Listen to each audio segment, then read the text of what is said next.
প্রিয় দর্শক, আমি আছি এখন বর্তমানে পান্থপথ সিগন্যাল।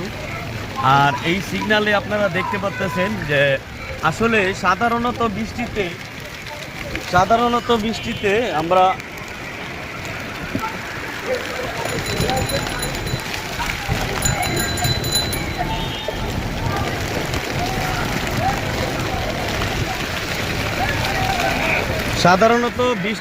আমরা কতটুকু বিপদে পড়ে যাই।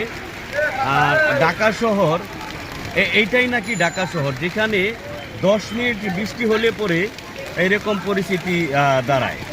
তো আপনারা ভিডিওটা এত পরিমাণ শেয়ার করে দিবেন যেন সকলেই ভিডিওটা দেখতে পারেন এবং আপনারা দেখেন পরিস্থিতি কতটা ভয়ানক অবস্থা আমাদের এই পান্থপথ এরিয়া। আমি এখন আছি গ্রিন রোডে, আপনারা দেখতে পাচ্ছেন।